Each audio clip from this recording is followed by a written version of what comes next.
Every claim to truth requires evidence. And the greater the claim, the greater the need for compelling evidence. Christianity makes bold claims about truth, life, death, and the future, and believers claim that their faith is not without evidence. But are these pieces of evidence enough, or do religious followers rely on blind faith? Oxford mathematician Professor John Lennox has spent a lifetime considering evidences for his faith. I find it fascinating the confusion there is about the nature of faith, what it means to believe God. And I notice that the word faith has been deliberately manipulated so that its meaning has been changed. Believing where there's no evidence is blind faith. And whenever I say I trust something or I believe something, your first question should be, what's the evidence? And in the case of Christianity, there's loads of it. But let's please not make the mistake, a terrible mistake, that Jesus expects people to close their eyes and take a leap of faith. That is not Christian faith at all. It is the exact opposite, because blind faith can be very dangerous. What led me away from Christianity was my increasing sense that it was impossible to reconcile the claims of faith with the realities of this world. Specifically, I had trouble explaining how there could be a God who is active in this world, who answers prayer, who intervenes for the salvation of the human race, if in fact there's so much suffering in the world. How do you explain all the misery and pain in this world if there's a God who is active in it? I came to think that there probably isn't a God active in it, and so I'm no longer a believer. I see things in the world around me. I look at human history and culture. I look at the scientific enterprise. I look at my own experience. I ask, what's the best way of making sense of this?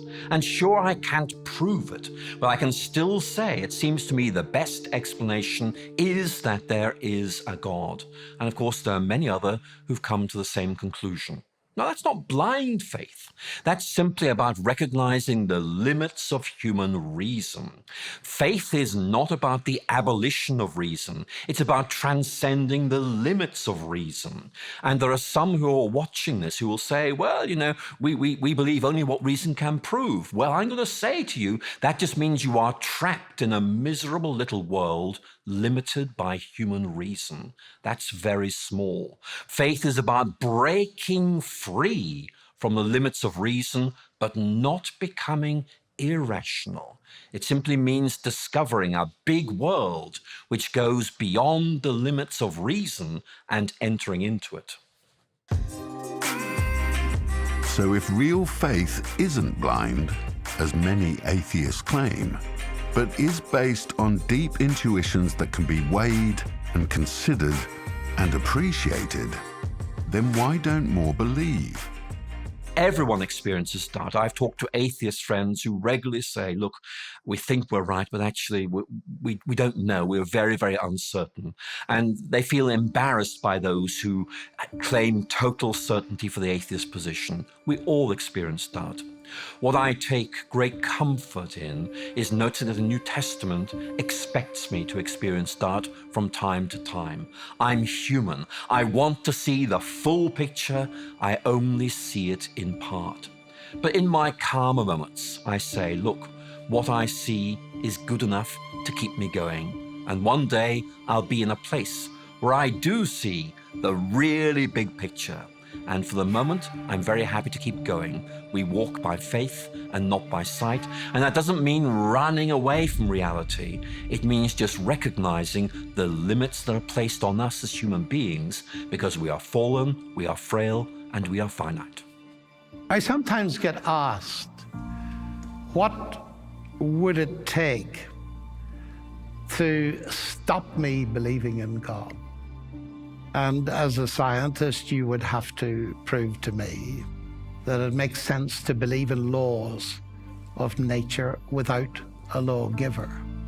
You'd have to convince me that a universe can spontaneously appear out of nothing without any ultimate causation. You'd have to establish for me that all the prophecies that are made about Jesus Christ, his coming, were simply things that people could have guessed. You'd have to establish for me that Jesus was not the Son of God, in spite of all the many signs he gave, which make him so credible that millions of people follow him. You'd have to show me strong evidence that he didn't rise from the dead, but you'd also have to show to me that the changes I've seen in my own life and in the life of others are ephemeral, they're not real. You'd have to convince me that the many men and women around our world who are running mission hospitals in the name of Christ are doing it in the name of a fantasy. You'd have to convince me that the whole existence and rise of the Christian church was based on a lie because, of course, if Jesus did not rise from the dead, and that's the central message of the church, it is based on a lie. And finally, you'd have to take away from me the experience of a lifetime in testing Christianity. So you'd have to do an enormous amount of hard work. Christianity claims that God can be known, and that in knowing God, purpose and meaning can be found. So could it be possible that there are more reasons to believe in God rather than doubt? What do you think?